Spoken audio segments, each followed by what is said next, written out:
Welcome to Concept Craft. We are presenting step-by-step videos training to crack your certification exam, so you can gain the confidence to take on any accounting challenge. Now let's begin our today's lesson.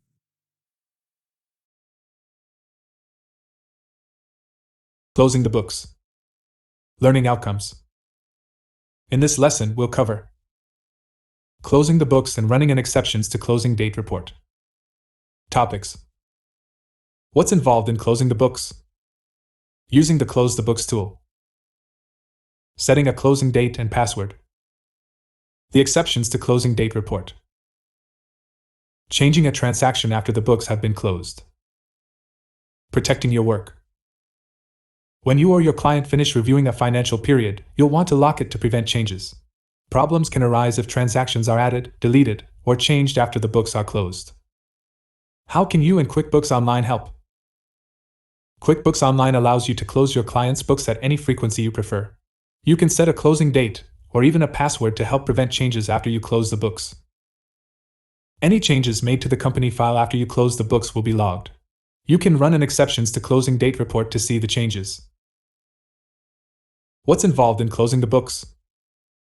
Closing the books isn't just a year-end process. You or your clients can close their books at any frequency. Some clients prefer to do it each month after they've completed any reconciliations. However, the books should be closed at least at each year-end, after the tax return has been filed, to finalize all account balances and lock down the books. What do you need to do before closing the books? Before you can close the books, you need to reconcile all bank and credit card accounts. Substantiate all balance sheet account balances. In other words, look for things other than bank and credit card accounts, for example, loan balances and asset values, on the balance sheet. Review the values on each row of the profit and loss report, and ensure they're correct for the period being reviewed. These tasks are explained in the lesson on using the Books Review Center. How do you close the books? QuickBooks Online has a built-in tool that lets you and your clients close their books. You can access this tool in several ways. The most straightforward method is to select Accountant Tools and then Close Books. But you can also close the books from the Books Review screen. Both options take you to the Advanced tab of Account and Settings. From there, you can start the process of closing the books. We'll look at how to do this next. Closing the books in QuickBooks Online. Let's look at how you can close the books in QuickBooks Online, starting from the Advanced tab in Account and Settings. Once you're in the Advanced tab of Account and Settings, select anywhere in the Accounting section to enable editing.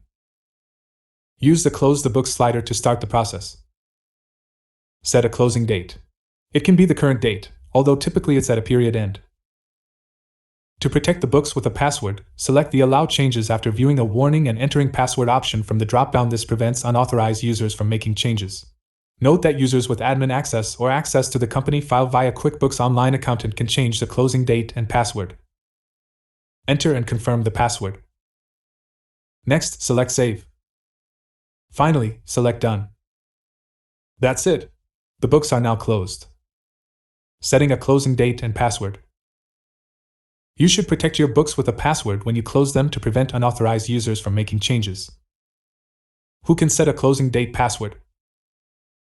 Only the primary admin or a company admin, including an accountant user, can set, change, or remove a closing date, or change the password. What should you and your clients consider when setting a closing date? It's best to create or update a closing date when your client is fairly certain that all the day-to-day transactions for that period have been entered. The closed period also applies to non-posting transactions, such as estimates and purchase orders. Reconciliations can be conducted in closed periods without having to enter a password. Can you change a transaction after the closing date? Users with the correct permissions can edit or delete a transaction after the closing date, and after the books have been closed. In this situation, QuickBooks Online will do two things.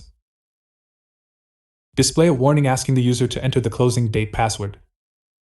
Log the change in the exceptions to closing date report. Let's look at the exceptions to closing date report in more detail. The exceptions to closing date report. The exceptions to closing date report lists all the changes made to transactions before and including the closing date, and any made after the books were closed. The report allows you to track if any changes are made, regardless of whether the books are password protected or not. Where can you find the exceptions to closing date report? Once you set the closing date, you can access the report through the Report Center in the For My Accountant section. Note: if no closing date is set, the exceptions to closing date report won't be available. You'll only see details in the report when someone edits a transaction dated before your closing date. If the report shows nothing, no transactions were changed by any users in the company. What happens if you change the closing date?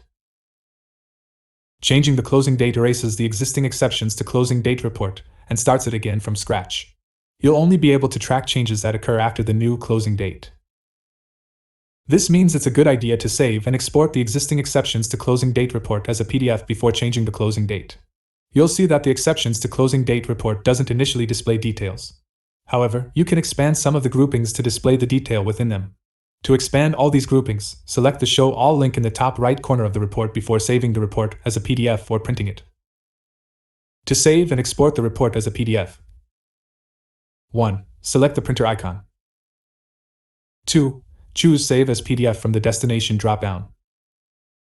3. Then select Save from the bottom of the panel.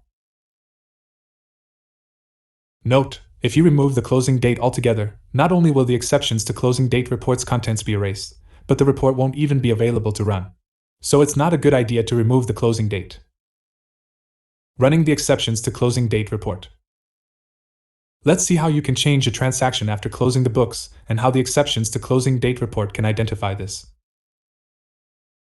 Let's go to the Expenses Center and change the amount of a transaction because this transaction date is prior to the company's closing date. A warning pops up. Enter the password set to protect the account, then select Yes. Now go to the Report Center. In the For My Accountant section, select the exceptions to closing date report. The report shows the audit history window and the details of the edit we just made. Summing up. Learning outcomes. Well done. In this lesson, we covered closing the books and running an exceptions to closing date report. Knowledge recap. You can support clients who want to close their books at period end. You can also show clients how to protect their books with a password to help prevent changes. If any transactions were changed after period end, you can help identify them by running an exceptions to closing date report. Next steps. This is the last lessons in this subject. Navigate back to the personalized training page to pick your next lesson.